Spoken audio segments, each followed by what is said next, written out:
Olá pessoal, tudo bem? Professora Daiane. Hoje eu vim aqui esclarecer algumas dúvidas em relação à pandemia Covid-19. A primeira coisa que eu gostaria de comentar com vocês é em relação à diferença do nome Covid para SARS-CoV-2. Quando a gente falar Covid, nós estamos nos referindo à doença. O nome da doença é Covid-19. D, doença, V, viral, co, coroa. Ou seja, o vírus tem como característica, em seu envelope, ele apresentar uma coroa. SARS-CoV-2 se refere a quê? Ao nome do vírus, tudo bem? Então, o vírus causador da doença se chama SARS-CoV-2. Bom, agora vamos falar um pouquinho em relação ao que esse vírus tem de diferença. Como que esse vírus entra nas células do nosso corpo? Bom, pessoal, o SARS-CoV-2, ele tem 300 mil nucleotídeos letras no seu material genético. O seu material genético é de RNA. Ele é um RNA positivo. Sendo que dessas 300 mil letras, 12 são letras importantes. Por quê? Essas 12 letras que o SARS-CoV apresenta é o que diferencia ele dos demais coronavírus, tá? Dos outros coronavírus. Quais são essas letras? É CCU, CGG, CGG, GCA. Então, essas 12 letras, pessoal, é que dão a virulência do vírus. Essas 12 letras são responsáveis por fornecer a alta virulência do vírus. Por que ele se propaga, se dissemina de forma tão fácil? Devido a essas 12 letras. Tudo bem? Bom, como que esse vírus entra nas células do nosso corpo? Vamos relembrar? O SARS-CoV-2 é um vírus. Portanto, ele não tem célula, vírus não tem célula. A estrutura dele, ele tem o RNA, como material genético. Ele tem um capsídeo e em volta do capsídeo proteico, ele tem um envelope. Nesse envelope viral, eu encontro aqui uma proteína chamada de proteína S, ou proteína spike. Tudo bem? Então, esse é o vírus. Vírus SARS-CoV-2. Ele vai entrar numa célula do nosso corpo. Geralmente, ele entra nas células do trato respiratório, mas também ele pode entrar no intestino, no músculo cardíaco, no epitélio respiratório, às vezes a pessoa perde o olfato, ou ainda na garganta, perdendo o paladar, tá? Então, ele se dissemina, se reproduz em várias células do nosso corpo. Por isso que a Covid-19, ela já é considerada como uma doença sistêmica, ou seja, ela se instala no corpo inteiro, não em um órgão específico, tá? Mas principalmente nos pulmões. Bom, então vamos lá. E a nossa célula, ela tem aqui um receptor de membrana chamada de receptor AC2. O que seria o AC2? Enzima conversora de angiotensina. Essa spike, pessoal, ela se encaixa perfeitamente na AC2. A spike vem e se encaixa perfeitamente. Quando acontece esse encaixe perfeito, a própria célula também tem uma proteína de membrana chamada de TMPRSS2.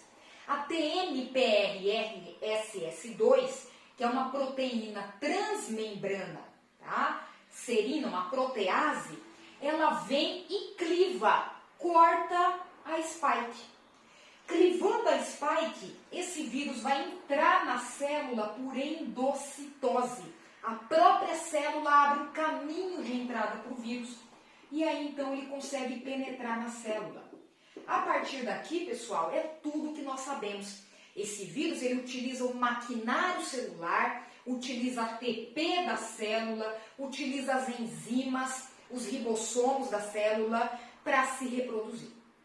Depois que eles reproduzem, então, ele tende ou a lisar essa membrana da célula, cair na corrente sanguínea e migrar para outros órgãos, ou ainda ele tende a romper os alvéolos pulmonares, levando a um grau crônico de inflamação, podendo até chegar à fibrose, tá, dos epitélios pulmonares e comprometendo a respiração do sujeito. Tudo bem? Bom, o que aquelas 12 letrinhas lá, né, permitem que o vírus se dissemine tão rápido? Por que isso acontece? Porque às vezes, pessoal, tem uma outra célula aqui, ó, que está grudadinha, outra célula do trato respiratório que está ao lado dela, tá? Aquelas 12 letrinhas, ela ativa também uma proteína da célula chamada de furina. Então essa furina, ela rompe, tá, a membrana plasmática da célula. E aí o que o vírus faz? Ele passa com facilidade de uma célula para outra. Ele consegue então se disseminar de maneira muito mais rápido. Ok? Ó, ele consegue passar dessa célula do meio para a célula lá de cima, dessa célula do meio para a célula aqui de baixo. Por isso que ele tem um alto poder de perpetuação.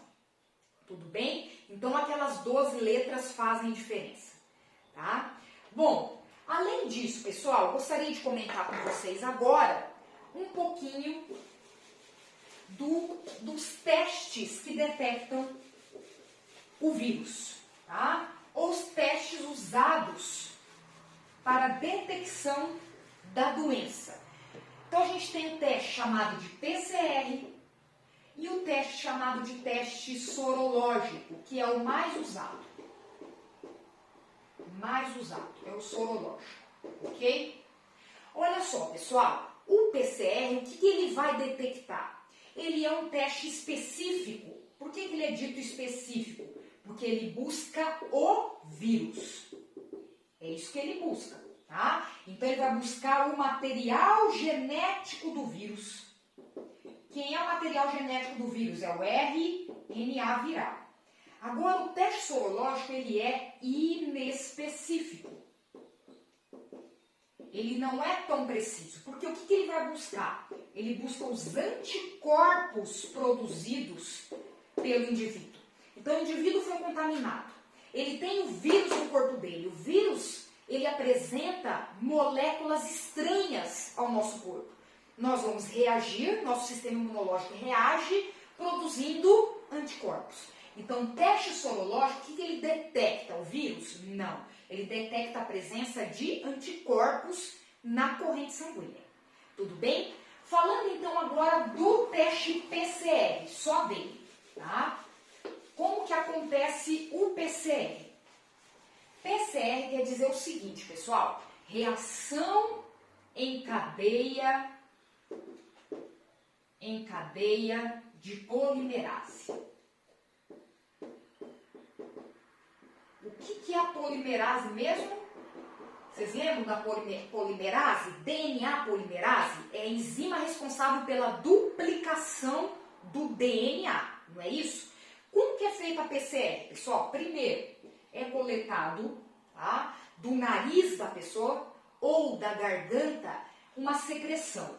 Então, é coletada a secreção nasal ou secreção na garganta, é coletado de um determinado indivíduo, tá? Bom, segunda etapa, pessoal, o que é feito? É retirado o RNA do vírus.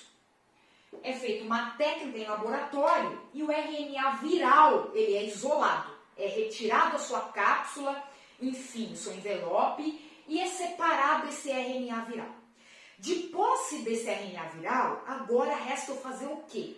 Se eu vou usar uma enzima que duplica o DNA, eu tenho que transformar esse RNA viral em DNA.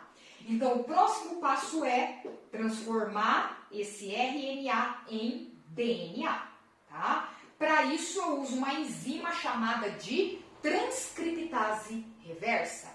Ela vai fazer o processo contrário, tudo bem? Agora eu tenho DNA viral. O que eu faço agora? Eu jogo a enzima eu coloco a enzima DNA polimerase.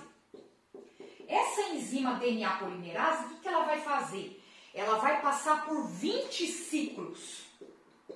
E ela vai multiplicar esse DNA viral em torno de 1 milhão de cópias. No final eu vou ter 1 milhão de cópias, 1 milhão de cópias do meu DNA. E isso vai me testar o que, pessoal? Positivo para a doença. Se for gerado nessa máquina que faz o PCR, tá? Que é o termociclador, se no final eu conseguir obter ali 1 milhão de cópias de DNA do SARS-CoV-2, me dá positivo o teste. Beleza? Então ele é feito dessa maneira. Agora, pessoal, vou falar um pouquinho do segundo teste, do teste sorológico, que é o mais usado.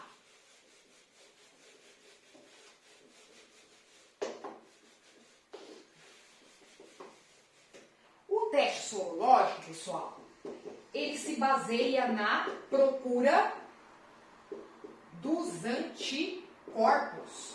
Não é isso? Os anticorpos do indivíduo. Então, no primeiro passo é a coleta do sangue. Eu vou coletar o sangue do sujeito, ok? Beleza. Um segundo passo, o que eu vou fazer, pessoal? Eu vou separar o líquido do sangue. Como que é chamado o líquido do sangue? Plasma. É onde eu tenho os meus anticorpos. Correto? É onde eu tenho os meus anticorpos. No terceiro momento, o que eu vou fazer em laboratório? Eu vou separar o vírus. Eu tenho a cepa viral em laboratório. Então, eu vou pegar essa cepa viral e vou colocá-la numa estrutura chamada de poço membranoso. Vai ficar armazenada ali, ok? Numa quarta etapa, eu vou jogar esse plasma desse indivíduo nesse poço aqui. Caso existam anticorpos para o vírus, o que vai acontecer, pessoal? Esses anticorpos eles vão reagir contra o vírus. Vai acontecer uma reação ali, antígeno-anticorpo, tá? Então, vai acontecer a reação anticorpo-vírus, antígeno-anticorpo. E aí, eu vou jogar, por último, um corante. Esse corante, ele vai me atestar se efetivamente está acontecendo essa reação. Se estiver acontecendo, ele vai mudar de cor e vai me dar teste positivo para a doença. Beleza? Então, ela é feita dessa maneira. Agora, vamos fazer um comparativo entre o teste sorológico e o teste PCR? Vamos analisar os prós e os contras dos dois testes. Vamos dar uma olhadinha? Olha só, vamos comparar PCR com o teste sorológico.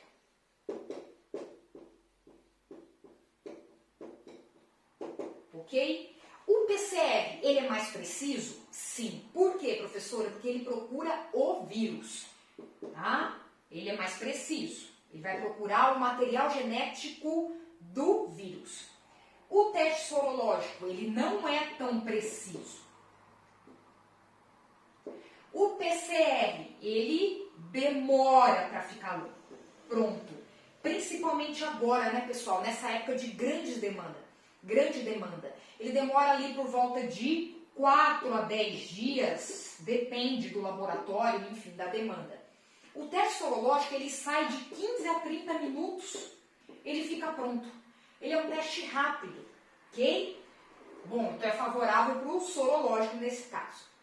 Um outro aspecto, pessoal, o PCR, ele é um método caro, um teste caro.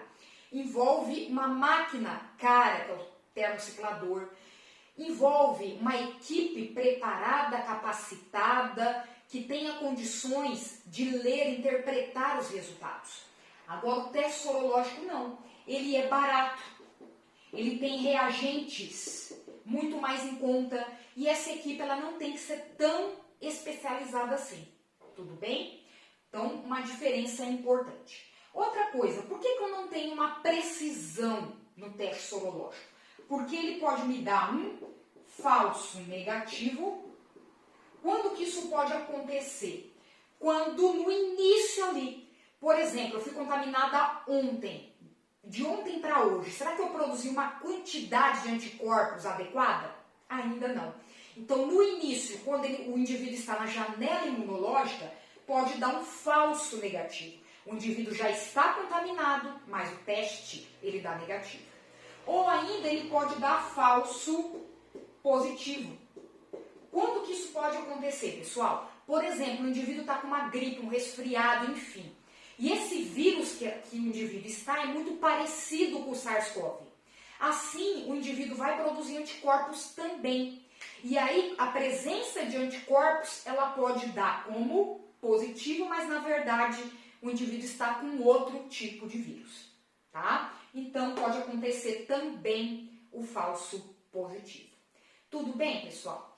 Bom, agora eu gostaria de fechar a aula com vocês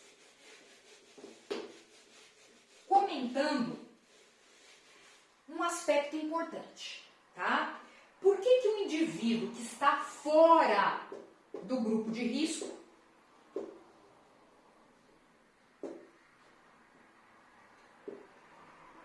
ou seja, o indivíduo que não tem diabetes, não tem hipertensão, não tem doença coronariana, enfim. O indivíduo está fora do grupo do risco, tá? De grupo de risco, um jovem. Por que que ele pode chegar ao óbito? Por que que ele pode chegar a óbito? Por que que ele pode chegar a sintomas gravíssimos? Por que que isso pode acontecer? Bom, pessoal, tem vários motivos, tá? Um dos primeiros motivos seria a genética do indivíduo. A genética, ela sempre tem que ser analisada. Se o indivíduo tem genes que o dispõem a produzir maior quantidade de enzima ACE, é um indivíduo que está mais sujeito a chegar na fase crônica da doença.